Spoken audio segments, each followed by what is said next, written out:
하나님께서 우리 성도들에게 하늘의 충만한 은혜를 더해 주시는 하루가 되고 한 주간이 되시고 또 새해가 되시기를 주의 이름으로 축원합니다. 오늘 본문 직전에 보면 예수님께서 폭풍 치는 이 바다 위에서 무리를 걸어가시는 이적을 제자들에게 보이셨습니다. 그리고 이제 바다에서 다시 살아난 제자들과 함께 배를 몰아서 당도한 곳이 어디냐면 오늘 본문에 보면 게네사렛이라는 동네였습니다.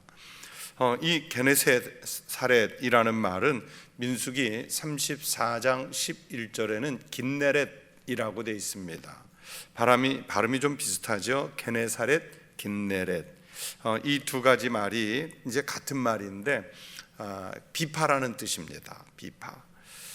옛날에 어떻게 그것을 알아냈는지 모르겠는데 요즘같이 이제 모든 위성이 발달하고 드론이 발달하고 이런 상태에서 하늘에서 이 갈릴리 호수를 바라보면 마치 비파와 같은 모양이다 해서 긴네렛 또 게네사렛이라는 이런 이름이 붙었습니다.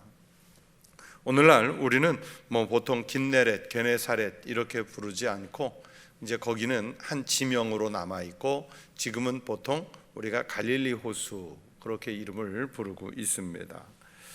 오늘 본문과 거의 비슷한 말씀이 마가복음 6장 53절부터 56절에도 나옵니다. 거의 비슷하지만 말씀은 약간은 조금 차이가 나는 그런 내용입니다. 또 누가복음 5장에 가서도 보면 예수님께서 이제 첫 제자들을 부르시는데 어디에서 이 제자들을 부르시냐면 바로 여기 게네사렛이라는 동네에서 부르십니다. 갈릴리 호수와 잇대어 있는 한 동네였기 때문에 그랬던 것 같습니다. 지금은 성지순례를 가면 이 땅이 이스라엘에 속해 있지 않고 이제 디베랴 쪽에서 바라다 보면 요르단 쪽에 그 호수 건너편에 이 긴네렛 또는 게네사렛이라는 동네가 있습니다. 예수님께서 이 게네사렛이라는 동네에 이르러서 이제 제자들과 함께 배에서 내리시니까 보세요. 그곳 사람들이 예수이신 줄을 알고, 그러니까 이미 예수님에 대한 소문을 다 듣고 예수님에 대해서 알고 있었다는 것을 오늘 성경이 말씀해 주시는 거죠. 예수님이 여기에 오셨다는 얘기가 들리니까 금방 소문이 났습니다.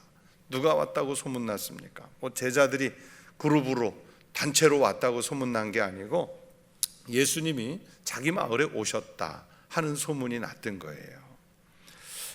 요즘에 이제 대선을 앞두고 텔레비전 뉴스를 보다 보면 여당의 대권 후보가 또 야당의 후보가 제3지역의 후보가 우리 청주를 왔다 그러면 대표적으로 가는 곳이 있어요. 어디를 가죠? 그렇죠. 육거리 시장을 갑니다. 육거리 시장. 그런데 이렇게 보면 물론 지지자들이 나오고 또 시장 상인들이 나왔기 때문에 그렇게 많아 보이겠지만은 더 나가서 보면 어떻게 알고 저 많은 사람들이 저 시장통을 가득 메울 만큼 그냥 앞뒤 좌우로 꽉 막힐 만큼 저 많은 사람들이 어디서 왔을까 싶을 정도로 정말 많은 사람들이 나와서 환영하는 모습들을 볼 때가 있습니다. 그러니까 이미 보도들을 통해서 누가 온다라는 게 다 소문이 났고 알려졌기 때문에 그랬겠죠. 그런데 여러분 지금 이 놀라운 이적을 베푸시는 예수님께서 가는 곳곳마다 예수가 오면 소문이 나는 거예요. 예수님에 대한 소문은 이미 갈릴리 호수 주변에 다 퍼져 있었다는 얘기입니다. 디베랴에도 또 나사렛에도 그리고 이 호수 건너편에 게네사렛까지 그 엄청난 소문의 주인공인 예수가 우리 마을에 왔다? 사람들이 몰라볼 리가 없죠. 얼굴까지는 정확히 몰라도 그 일행이 움직이는 것을 보면 어떤 일행인지를 금방 알아낼 수가 있다고요. 그래서 그 근방에 두루 통제하여 모든 병든 자를 예수께 데리고 와서 자기 가족은 물론이고요, 자기가 아픈 사람들에게 빨리 소식을 전해서 예수께 오라고, 또 데리고 올 수 있는 사람은 데리고 오고, 자기 발로 스스로 올 수 있는 사람은 스스로 올 수 있도록 독려해서 그렇게 예수께 가자고, 예수께 같이 가자고 그렇게 초청을 하고 있는 거예요. 예전에 1970년대, 60년대, 70년대, 80년대 초까지는 우리나라에 부흥회가 참 많이 열렸어요.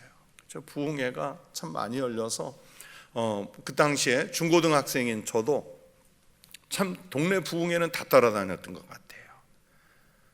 이호문 목사님, 이천성 목사님, 그런 목사님들이 이제 부흥회 한다고 하면 기도원이고 가는데, 그때 이제 많이 이제 그 부흥회 중에 일어나는 역사가 신유의 은사입니다. 그렇죠? 신유의 은사예요.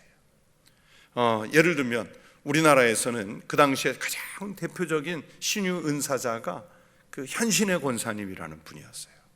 그렇죠? 저도 그 현신의 권사님 집회를 여러 번 가봤는데, 이 현신의 권사님이 정말 집회하는 중에 안진뱅이가 일어나는 역사를 봤어요.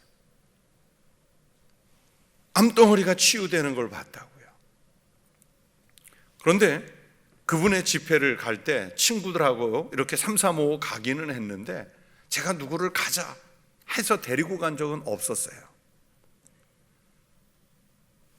그런데 우리나라에서는 아마 잘 모르실 수 있는데, 그 당시에 1970년대 미국에서 아주 유명한 신유 은사자가 있었어요. 누구냐면 침례교 목사였던 데이빗 굿델이라는 목사님이었어요. 데이빗 굿델이라는 목사님이셨는데, 이분이 한국에 와서 집회한다고 곳곳에 이제 포스터가 붙은 거예요.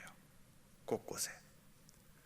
그런데 그 당시에 1978년 9년경인데 저희 큰 이모님이 병원에서 암 판정을 받고 이제 시한부 이렇게 그 의사로부터 통지를 받았어요.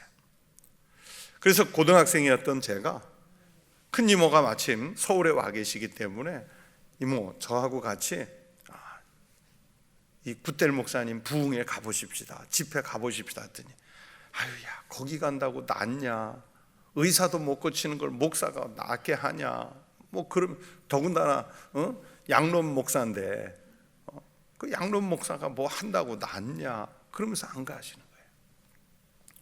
그래서 제가 강권해서 좀, 아니 낫든 안 낫든 가서 나으면 감사하고 안 나면 할 수 없는 거고 가십시다. 저는 확신이 있었으니까. 그래서 모시고 갔어요. 거기가 어디냐면 저희 집은 이제 이모님이 저희 집에 잠깐 와 계실 때인데, 미아리고개 넘어 정릉이라는 데인데, 이 부흥 집회는 어디서 열렸냐면 오늘날 서울의 장안평이라고, 예전에는 중고차 거래하는 아주 넓은 땅이었어요. 정말 넓은 땅이었어요. 그 중고차들을 치워내고 거기에 비닐 천막을 친 거예요. 요즘 말로 하면 비닐하우스를 치웠는데, 그 안에 들어가니까 스펀지가 거의 30cm 이상 두껍게, 그러니까 저희 같은 큰 젊은 청년이 이렇게 밟고 지나가면 발이 푹푹 들어갈 정도로 툭툭하게 해놨어요.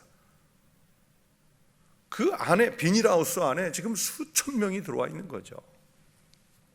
그러니 앞자리는 엄두도 못 내고요, 뒷좌석에 겨우 앉아가지고 이제 부흥사인 굿델 목사님이 집회를 하는데 저 멀리 보여요. 저 멀리.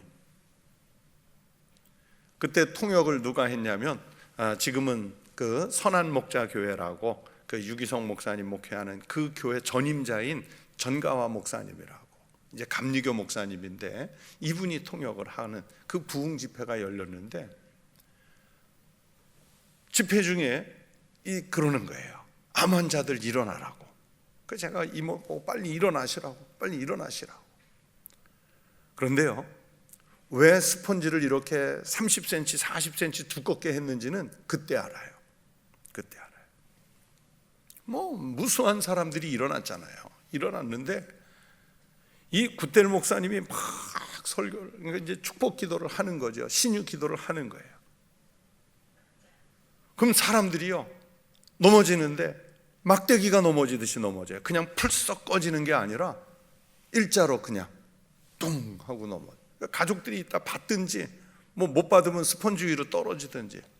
저희 이모님이 덩치가 크셨는데 그렇게 막대기처럼 넘어가니까 제가 놀래서 받았죠. 놀래서 받았어요. 그 와중에도 안 넘어지는 사람도 많아요. 넘어지는 사람은 뭐 예를 들면 100명이 일어났으면 뭐 한 3분의 1이나. 근데 곳곳에서 이제 치유의 이적이 일어나는 거예요. 물론 제가 그렇게 해가지고 이모를 모시고 가서 원래는 병원에서는 한 6개월 시한부 얘기를 들었는데 한 3년 이상을 더 사셨어요. 근데 그래도 믿음은 생기지 않으셨어요. 믿음은 생기지 않았는데, 그런데 아무튼 이 데이비드 굿델 목사님의 집회를 가면 뭐 현신의 권사님 집회나 이 굿델 목사님 집회를 가면 야, 이 많은 사람들이 어디에서 다 나왔을까? 깜짝 놀랄 정도로 많은 사람들이 와서 거기에 집회를 참여하는 거예요. 아마도 그 현신의 권사님이나 굿델 목사님이나 뭐 이천성 목사님이나 강다리 목사님이나 여기에 집회 오는 사람들은 대부분 어떤 마음의 마음을 갖고 오냐면 병고침 받고 싶어서, 병고침을 받고 싶어서 나온 사람들이 태반이에요. 자, 예수님에 관한 소문의 진상이 있는데요, 예수님께 가면 병을 고친다더라, 귀신을 내쫓으신다더라, 그리고 하나님 나라를 선포하는 말씀을 듣는다더라. 이 세 가지를 예수님 3대 사역이라고 그래요. 병을 고치시고 귀신을 쫓아내주시고 하나님 나라를 선포하시는 말씀을 듣는 것, 이 세 가지가 예수님의 세 가지 3대 사역이에요. 그런데 일반 시민의 입장에서 보았을 때는 여러분, 그 세 가지 소문 중에 가장 호감이 가는 게, 가장 관심이 끌리는 게 어떤 것이었을까요? 당연히 병 고치는 것이죠. 굿델 목사님에게, 현신의 목사님에게, 이천성 목사님에게 갈 때 사람들이, 대부분의 사람들이 뭐 설교를 듣기도 하겠고 뭐 귀신을 쫓아낼 수도 있겠지만 가장 많은 비중을 차지하는 것은 그 병이 고침을 받는 그 기적을 바라고서 간단 말이에요. 요즘에 뭐 코로나 와중이라 좀 뜸하다고 하지만은 제가 병원을 자주 가다 보니까 병원에 가보면 깜짝깜짝 놀래요.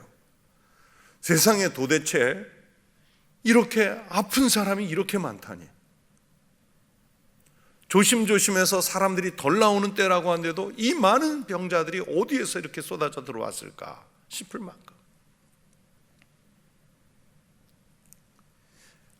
요즘에는 보험제도가 잘 돼 있어서 그런지 병원에 사람이 더 많이 오는 것 같아요.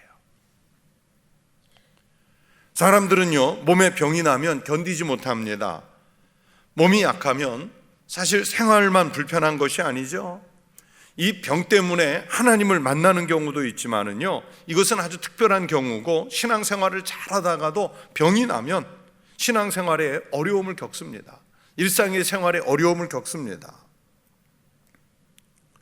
그래서 몸을 건강하게 유지하고 관리하는 것이 중요하죠.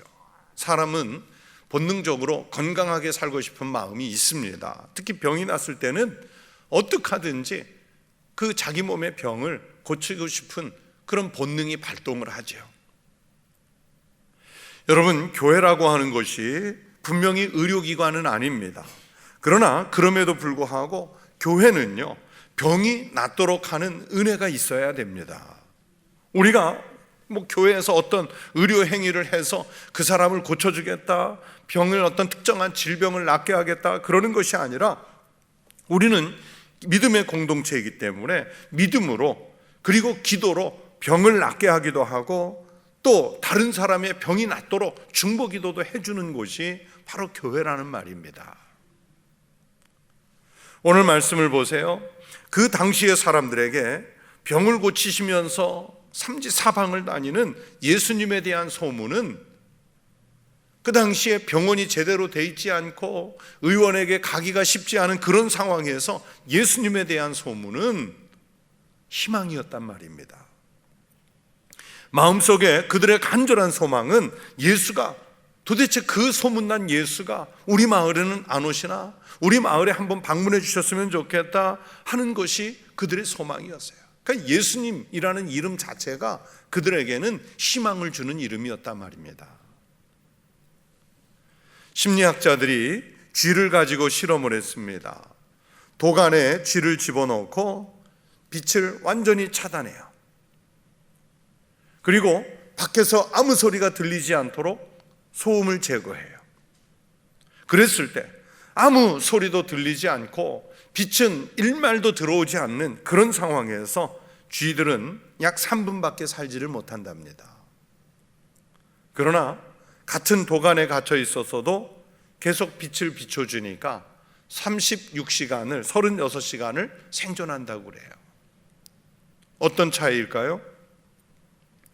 이 캄캄한 독 안에서 밖에서 아무 소리도 들리지 않는 이 쥐들은 체력이 고갈돼서 죽는 것이 아니라 절망해서 죽는 겁니다. 희망이 상실됐기 때문에 죽는 거예요. 그래서 희망이라고 하는 것은 생존의 근거가 되고 어떤 고난 가운데 빠졌을 때에도 다시 일어서게 하는 힘의 근원이 됩니다. 나치 수용소에서 살아남은 아주 유명한 심리학자 비터 프랭클 박사님은 의미를 찾는 인간의 탐색이라는 책에서 이렇게 썼어요. 나치 수용소에 말할 수 없는 잔인한 고문과 무서운 형벌, 비인간적인 학대 속에서 나를 생존하게 만든 것은 바로 희망이었습니다. 희망이 자신을 살렸다는 거예요. 이 빅터 프랭클 박사님은 희망이 있었기 때문에 하루에 1리터밖에 공급이 안 되는 물을 가지고, 남들은 마시기에도 그 모자란 이 물을 가지고 물을 조금씩 활용해서 하루도 거르지 않고 세수를 했어요. 주변 사람들이 아니 아까운 물을 가지고 그 얼굴 씻으면 뭐하냐, 어차피 더러운 데서 일하는데. 그러나 얼굴 씻는 행위를 통해서 삶의 의지를 깨우는 거예요. 그리고 그 깨진 유리 조각이나 이런 걸 이용해서 머리를 다듬어요. 머리 그거 다듬어서 뭐하냐, 곧 죽을지도 모르는데. 그러나 그 다듬는 행위를 통해서 삶의 희망을 일으키는 거예요.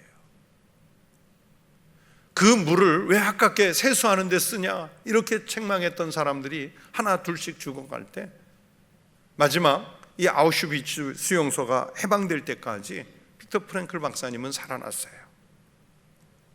내가 살아있다는 내 존재 의미를 그는 그렇게 찾았던 거예요. 그래서 의미를 찾는 인간의 탐색인 거예요. 희망이 자기를 살렸고 희망을 버리지 않았던 사람들은 살아났다고 이 빅터 프랭클 박사님 얘기해요. 여러분, 우리가 믿음 생활을 하고 우리가 교회 출석한다는 것은 다른 거 없지 않습니까? 예수 그리스도를 통해서 우리가 희망을 발견하려는데 우리의 신앙의 의미가 있는 건 아니겠습니까? 예수가 우리에게 오신다는 사실, 그 질병을 고쳐주시고 삶을 회복시키는 예수가 오신다는 사실을 우리가 믿고 우리가 그분을 영접해야 할 줄로 믿습니다.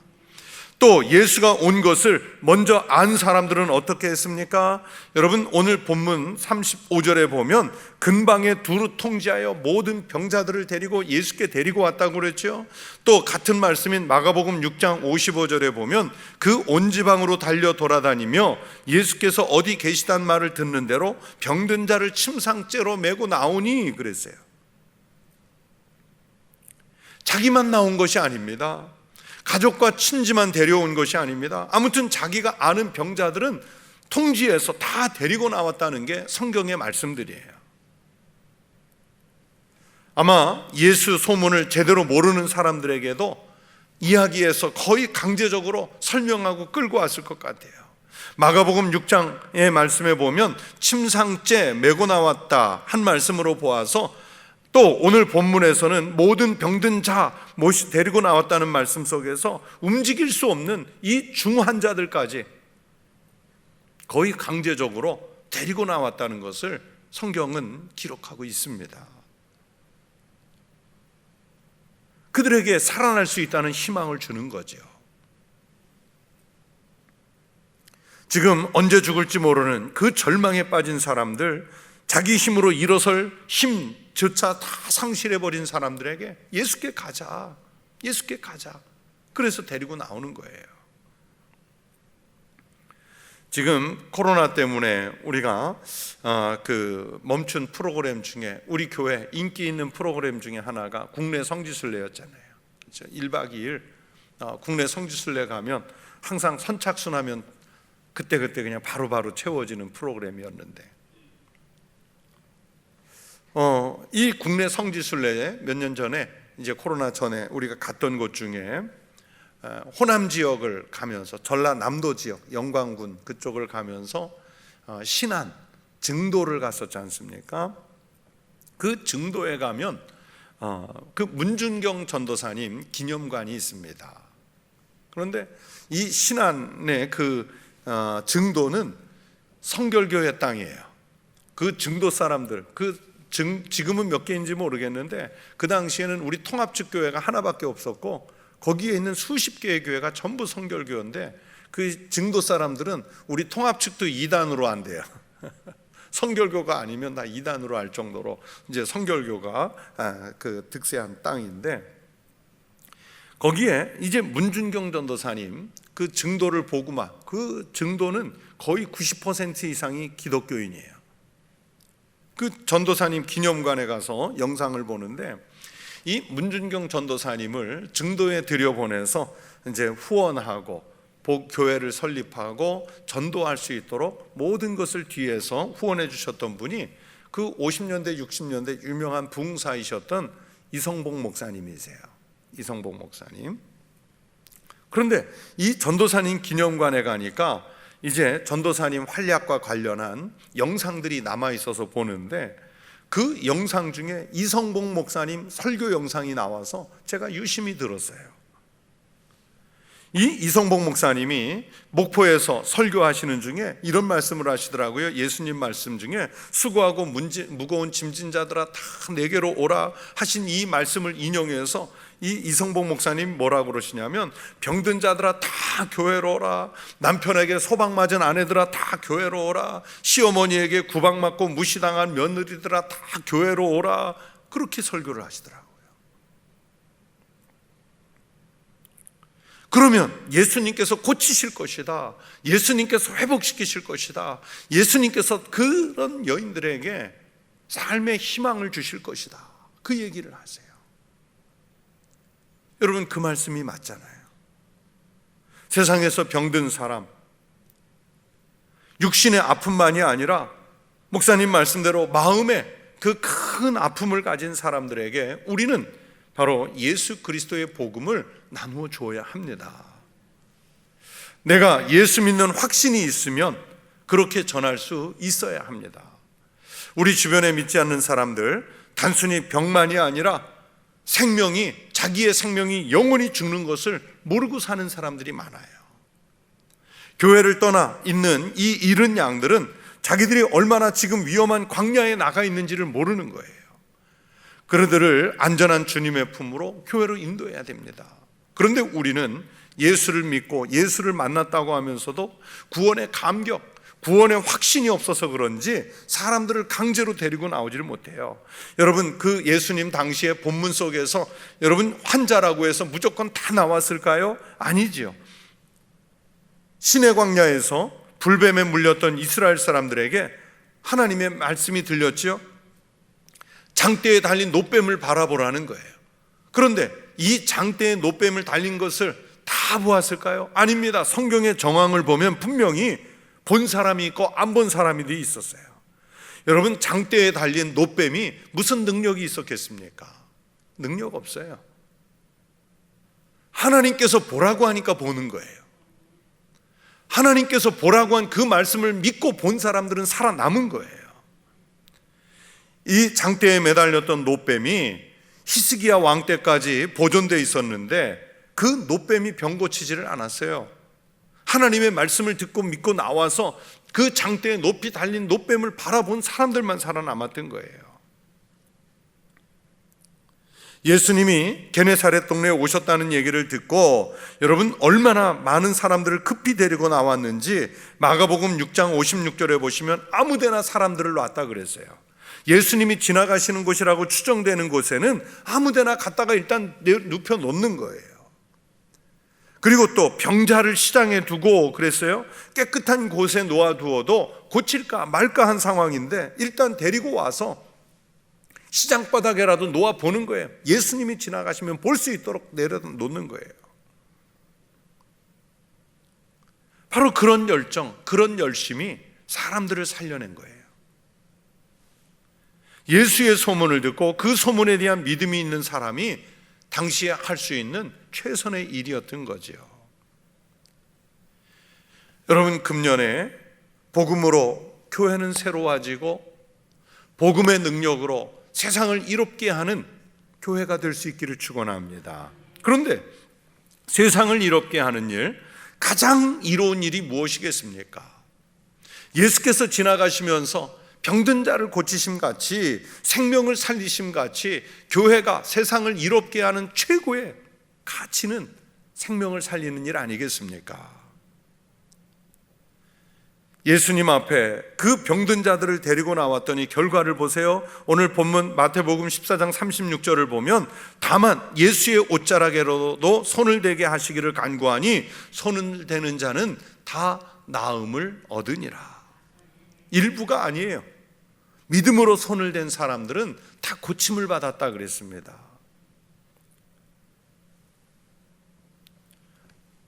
제가 여러 번 간증을 했지만 저도 목사가 되기로 서원한 결정적인 이유가 병원에서 고치지 못한 병을 고쳐본 신유의 경험이 있었기 때문에 이 신유의 이적을 분명하게 믿습니다. 경험의 신앙이죠. 그런데 더 중요한 것은 우리 교회의 신앙 가운데 몸을 고치는 은혜를 경험하는 것 참 중요하죠. 그런데 몸의 병을 고치는 것은 사실 일부에 불과할 뿐입니다. 진정한 은혜는 이런 체험을 통해서 예수 그리스도를 만나고 영원히 사는 은혜를 비로소 발견하는 것입니다. 그리고 신앙은 그냥 몸의 건강만이 아니라 우리 삶 자체를 건강하게 해주는 능력이 있는 줄로 믿습니다. 마음의 병을 고치는 줄로 믿습니다. 그것이 육신의 건강으로 표현되는 거예요. 그러니까 세상을 이롭게 하는, 생명을 살리는 가장 중요한 일이라는 말입니다. 우리 교회 성도들이 믿음으로 일생 동안 강건한 삶을 살아가시기를 축원합니다. 우리 교회를 들어오고 나가는 모든 성도들이 다 나음을 얻는 역사가 일어나기를 축원합니다. 그래서 모두가 강건해지는 복이 있는 한 해가 되시기를 바랍니다. 그리고 이것이 우리 청북교회의 은혜로 소문이 나서 마음과 몸에 질병을 시달리고 있는 이들에게 치유와 회복의 은총을 베풀 수 있는 생명의 통로, 축복의 통로로 우리 교회가 쓰임을 받을 수 있게 되기를 축원합니다. 더 나아가 이곳에 모여서 기도하는 우리 거룩한 그리스도인들이 있음으로 인해서 오늘 이 시대를 강타한 전염병이 고침을 받는, 치유되고 회복되는 역사가 일어나기를 축원합니다. 그래서 마음과 정신이 상한 것을 고쳐서 생명을 살리고 세상을 이롭게 할 수 있는 그 역사의 중심에 우리 교회가 있고 여러분이 있기를 주의 이름으로 축원합니다. 여러분, 오늘 말씀을 생각하시면서 한 가지 통성으로 기도하겠습니다. 먼저는 자신의 몸이 아픈 분들, 내 몸을 주님께서 고쳐주시라고 그 아픈 곳을 위해 기도하시고, 또 딱 한 사람, 내가 정말 아픈 사람 누군가를 기억해서 그가 건강을 회복하도록, 더 나아가서는 그가 마음의 신앙을 회복하도록, 그가 예수 그리스도를 만날 수 있도록 여러분 중보기도해 주시기 바랍니다.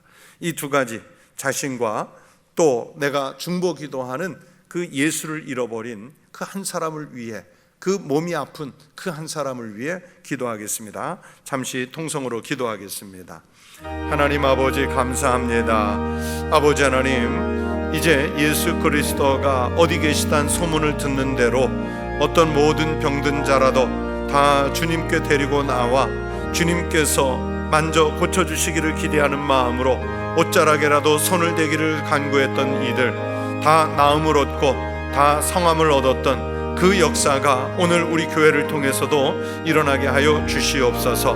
우리 교회를 찾는 모든 사랑하는 성도들, 아버지 하나님께서 그 몸의 질병을 고쳐주시고 그 영혼의 질병을 고쳐주시고 그 정신과 마음의 아픔과 상처가 난 것들을 치유하고 고쳐주시는 역사가 일어나게 하여 주시옵소서. 또 하나님 아버지, 이제 우리의 주변에 아픈 성도들이 있습니다.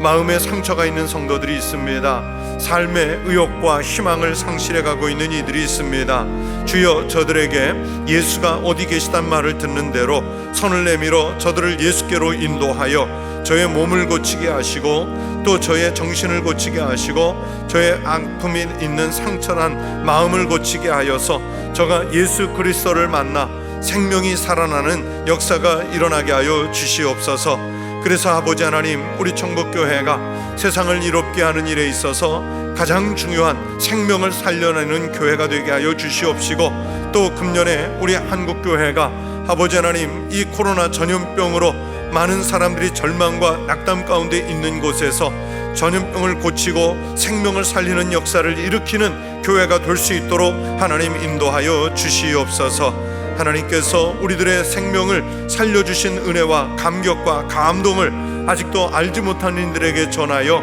저들의 생명 살리는 역사 일으키는 일에 간증이 되게 하여 주시옵소서. 금년 한 해 동안 하나님 은혜로 우리가 영혼이 잘됨같이 범사가 잘되며 또 육신의 삶도 강건한 삶을 살아갈 수 있도록 하나님 축복하여 주시옵소서.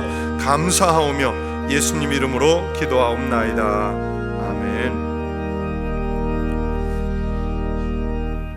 하나님 아버지 감사합니다. 우리가 예수 그리스도를 믿는 믿음의 고백 때문에 이 땅에서 7, 80년 사는 인생이 아니라 하나님 아버지의 나라에서 생명을 구원받아 영원히 살 수 있는 생명이 되게 해주심을 감사드립니다. 하나님, 우리 사랑하는 청북교회 성도들 혹여라도 육신이 아픈 곳이 있으면 치료하시는 신유의 손을 얹어주셔서 성령님의 능력으로 고침을 받게 하여 주시옵소서. 마음에 아픔과 상처와 갈등이 있으면 하나님께서 그 심령을 어루만져 주셔서 성령의 위로로 고침을 받게 하여 주시옵소서. 하나님, 우리가 머물러 살고 있는 이 시대가 전염병으로 인해서 고통 가운데 있습니다. 기도하는 성도들의 음성을 들어주셔서 하나님, 이 땅, 이 민족, 이 시대, 이 백성들이 고침을 받는 역사가 일어나게 하여 주시옵소서. 여전히 우리 주님 예수 그리스도를 만나지 못하여 세상의 상황 때문에 낙심하고 절망하는 이들에게 우리 주님 예수 그리스도의 이름이 희망이 되고 저들의 생명을 살려서 세상을 이롭게 하는 역사가 일어나게 하여 주시옵소서. 바로 우리 청북교회가 그렇게 생명의 통로, 복의 통로가 되게 하여 주시옵시고, 또 우리 성도들이 가정에 돌아가 일터에 나가 이웃들에게 들어가 그곳에서 어떤 삶을 살든지 저들의 생명을 살리는 그리스도인의 삶을 살아낼 수 있게 하여 주시옵소서. 금번 특별 새벽 기도의 기간 동안 우리의 심령을 치유하시고 회복하시는 역사가 일어나게 하여 주시옵소서. 감사하며 예수 그리스도의 이름으로 기도드리옵나이다. 아멘. 이제는 우리 주님 예수 그리스도의 은혜와 아버지 하나님의 크신 사랑과 성령님의 교제 교통하심이 마음의 소원을 내놓고 기도하는, 그리고 신년 첫 주간을 주님께 바치고 살아가는 우리 사랑하는 성도들 머리 위에, 그 가정 위에, 일터 위에, 그리고 우리의 기도 제목들 위에 영원토록 함께 하시기를 간절히 축원하옵나이다. 아멘.